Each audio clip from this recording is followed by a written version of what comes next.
Hair loss due to these meds is called telogen effluvium. It's temporary hair thinning over the scalp that occurs because of changes in the growth cycle of hair. A large number of hairs enters the resting phase at the same time, causing hair shedding and subsequent thinning. Other reasons for hair loss are hormones, inflammation, nutrition deficiencies, weight loss surgery, alopecia, and a slew of other reasons. Stress.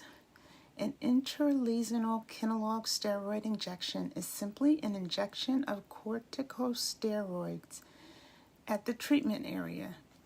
The kenalog injections work to reduce inflammation locally on the scalp. I have had 4 treatments starting back at the end of June 2024. It's covered by my insurance. I first noticed my hair was thinning prior to my GLP experience. I attributed the thinning due to age, protective styling, menopause, hormones, and a few other things. I used to wear ponytails and I was pulling my hair in one direction, although not tight, but causing a stressed traction daily. Although I haven't chemically treated my hair since 2009, my hair has been crying out. I was probably doing something wrong. One thing I've learned is that women have increased hair loss just as men when our testosterone levels go out of whack. I tried topical monoxide 2% on my own. I gave up after 2 weeks, lost more hair. I've also attempted using the popular expensive vitamins, pills, liquids, and hair oils. I've stayed away from the most part from the straight up biotin due to my parathyroid and TSH levels being monitored frequently. Then I went to the doctor and started the injection, in which I received 4 of them 2 to 3 weeks apart. She prescribed 5% minoxidil daily. She wanted me to try this baractolane, that blood pressure medicine, but I declined. I had taken it years ago and I didn't have a good reaction to it. I didn't do too well with the side effects of that med, and so I didn't want to try it this time. I am also currently on 2 blood pressure medications, so I don't want to be on a 3rd one.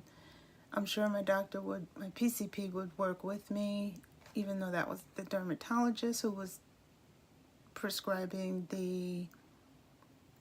who wanted to prescribe the spironolactone. The topical minoxidil seems to make my scalp itch, so I don't scratch it, I rub it, sometimes with oil, water, or just wash my scalp with peppermint or tea tree shampoo. Either way, I know I do too much, but I have to. I've tried that hair care line, the one that goes from 0 to 10 or whatever it goes up to. For me, it was a waste of money. I gave the whole set away. The reason I keep trying is because I had healthy full hair when I was younger. Probably one of the reasons I don't want to let it go in my 60s. I could be in denial. I don't expect my hair to grow down my back anymore, but I would appreciate it being full and healthy. So after 2 months of the process, my hair no longer sheds. Its fullness is coming back. After the 4th injection, I have to take a break, reassess, have more blood work done in about 6 weeks. After that, I should be able to continue with the process again. The minoxidil should be used up to 9 months from the end of the last injection. So the itchiness will continue until I find the right combination of scalp oils or not to apply. I do use rose water. I massage my scalp with rose water. I wash my hair frequently. I don't have dandruff, but I just would rather have an itchy scalp than to be on the oral version of the minoxidil, which is the spironolactone. So I'm just going to continue with the hair massages, and I brush my hair with a hard brush. That really feels good. The rose water massages, you're not really supposed to put hair oil in your scalp, but I do, and I am feeling good about it. But honestly, with my 50 plus pounds of weight loss, I would rather have lost my hair as a result of the muscle loss and be able to regrow my hair and work out as I have been since day one and retain my muscle slowly than to have rapidly lost weight, hair, and lean muscle mass. Slow and steady wins the race. It does. It really wins the race. We're learning a lot on these medications and just about life.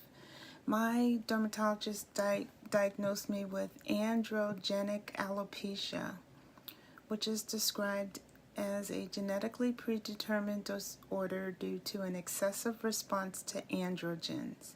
Go figure.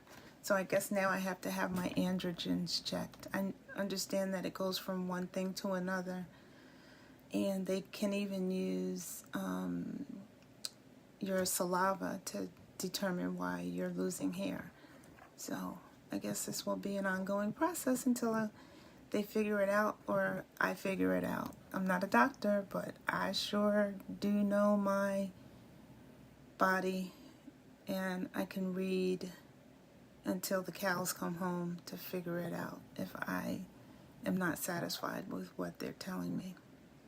So now I have a primary care physician, an endocrinologist, and a dermatologist.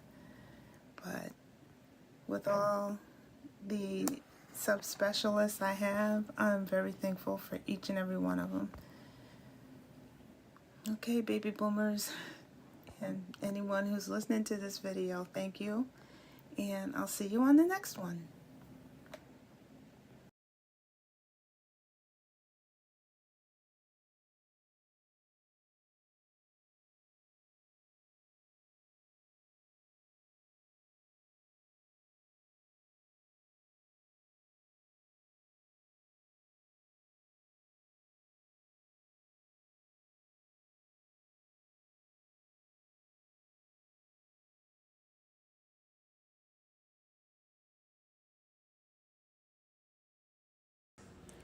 So this is my routine nightly, 25 minutes, rolling my hair.